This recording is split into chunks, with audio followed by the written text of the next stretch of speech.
Nobody in this peloton is riding the same race as Tadej Pogacar. And after what happened today on the climb to Les Angles, I think even Jonas Vingegaard knows it. It is truly so superior to the rest. Stage 3 of the 2026 Tour de France is over, and the race already looks different than it did 72 hours ago. Not because of a dramatic attack on a legendary climb, not because of a crash or a collapse or a tactical mistake. Because of something quieter and in many ways more frightening than any of those things. Because of the way Pogačar looked when he crossed the line 2 seconds ahead of Vingegaard, took the yellow jersey, and said the only thing a 4-time champion who just made his biggest rival look ordinary could say. He said taking yellow is a dream for any cyclist. Not a statement of dominance.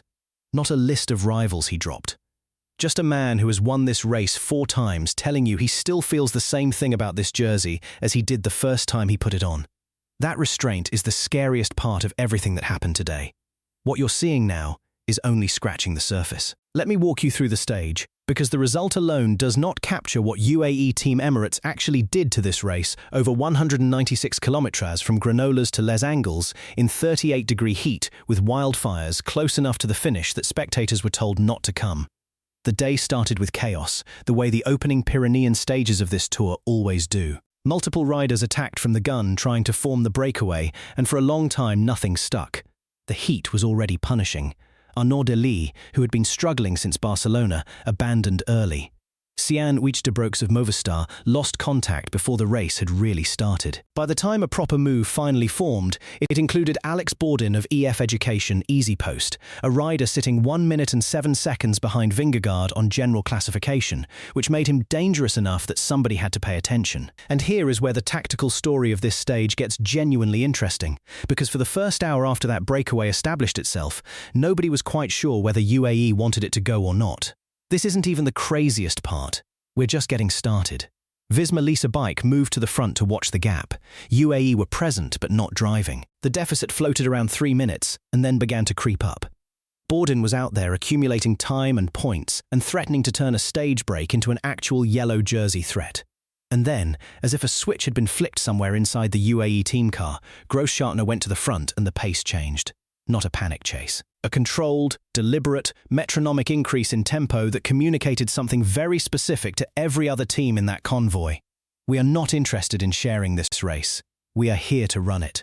By the time the race hit the final 50 kilometers, the break was gone and UAE had numbers. Pogačar was surrounded.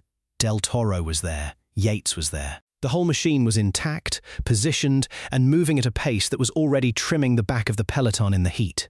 Now I want to stop here for a second and talk about that heat, because I do not think it is getting enough attention in the coverage of this stage, and it is directly relevant to everything that happens in the next 3 weeks. 38 degrees Celsius on a mountain road in the Pyrenees is not just uncomfortable.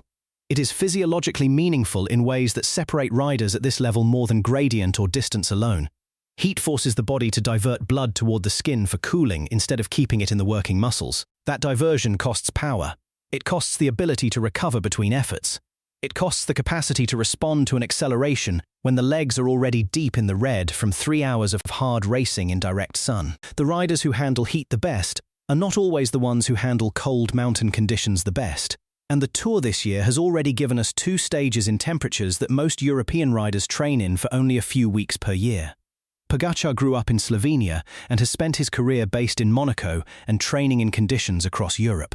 Vingegaard is Danish and based in the north. That difference is not decisive on its own, but across 21 stages in a summer that is running hot across southern France, it is a variable worth watching, and nobody is really watching it. And then came the climb to Les Angles. This is where everything changes. 1.7 kilometers at 6.5% on paper. In reality, the road had been rising for several kilometers before the official timing point, which meant the final effort was longer and harder than the gradient chart suggested. Sepkus briefly set tempo at the base with Pogačar, Vingegaard, and the other GC riders lined up behind him. Evenepoel was there. Paul Seixas, the 19-year-old making his Tour debut, was in position, which in itself tells you something about where this kid actually sits in the hierarchy of this race right now. Inside the final kilometre, Del Toro moved to the front. And what happened in the next 60 seconds is worth describing carefully because it explains something about UAE as a team that their stage win count alone does not.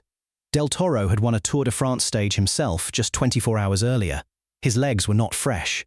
Nobody's legs in that group were fresh after 196 kilometers in 38-degree heat, and yet he lifted the pace inside the final kilometre at a gradient that was already hurting the best climbers in the world, held it there until 300 meters to go, and delivered Pogačar to the sprint with enough space and momentum to make the outcome certain before it even began.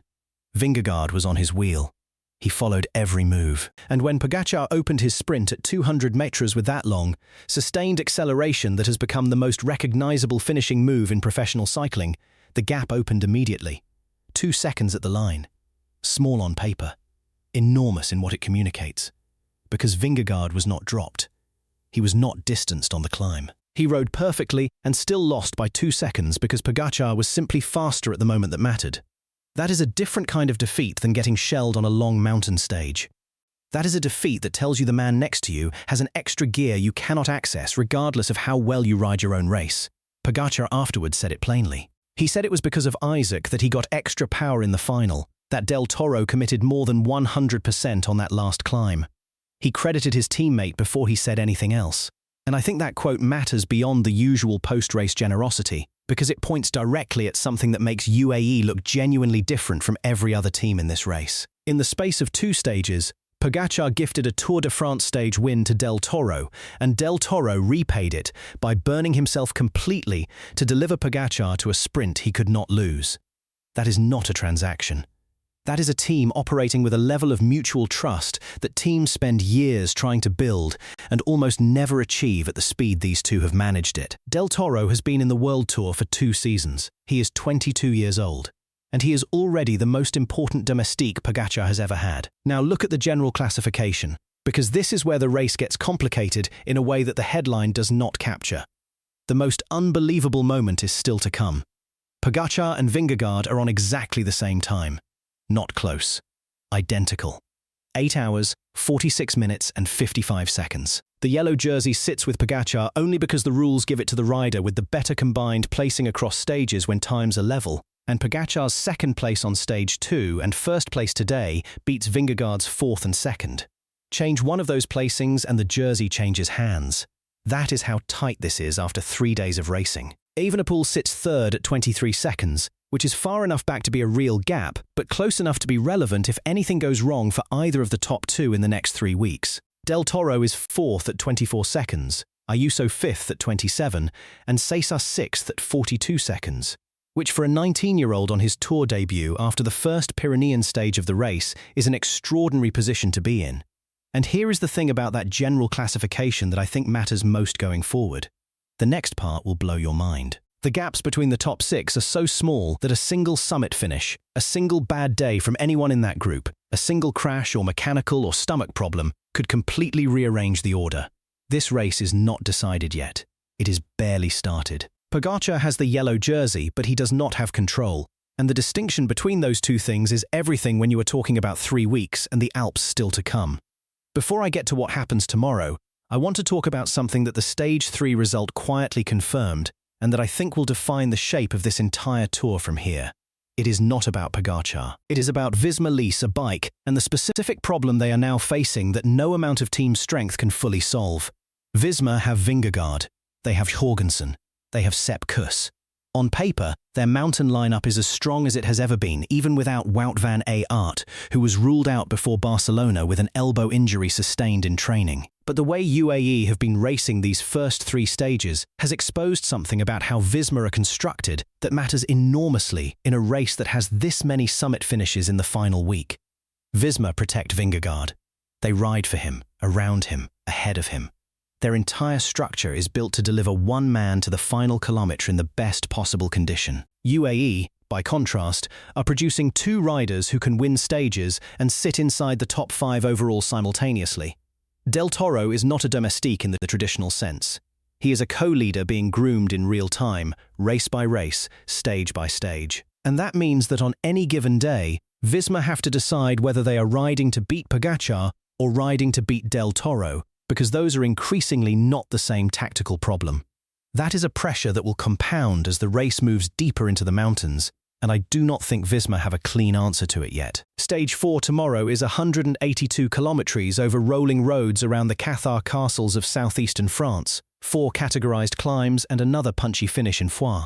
Terrain that suits exactly the kind of racing UAE has been executing for 3 days. Terrain where Pogačar can sit in, let the team manage the race, and decide on the final climb whether he wants to take more time or conserve energy for the bigger mountain days ahead. And that decision, right there, is the most interesting tactical question hanging over this race right now. Does Pogačar keep attacking every day, keep accumulating bonus seconds, keep putting pressure on Vingegaard to respond even when the margins are this small? Or does he sit back, protect the jersey, and wait for the Alps to make the real difference? You won't see this coming. His history at this race suggests he will not sit back. In 2024, he attacked on stage 1 and did not stop until Paris. In 2025, the approach was similar. He is not a rider who banks on managing a lead. He is a rider who builds it until the question of whether anyone can catch him becomes meaningless. Vingegaard knows that. And the fact that he is still on the same time after 3 stages, still mathematically level despite being outsprinted today, still wearing green tomorrow because Pogačar took the points jersey by winning, is either a sign of genuine resilience or a sign that the gap between these two is smaller than the last 2 tours suggested. I genuinely do not know which of those 2 things is true yet. And I think that uncertainty is exactly what makes this edition of the Tour feel different to the last 2, where Pogačar's dominance was real, but the question of whether Vingegaard could match him felt slightly more settled by this point in the race. Right now, with 3 stages done and both men on the same second, this feels like a race that could go either way, and that is not something I was expecting to say after watching what happened on that final climb today. The Tour de France 2026 is 3 stages old. Pogačar has the yellow jersey by the thinnest legal margin that exists. Vingegaard is 1 sprint finish away from having it back. And somewhere behind both of them, a teenager from Lyon and a 22-year-old from Ensenada are sitting inside the top 6 of the biggest bike race on Earth. What happens in Foix tomorrow tells us whether today was a statement or just another day in a race that is still completely open. Think this was crazy? The next video is even better. It's on your screen right now. Go watch it.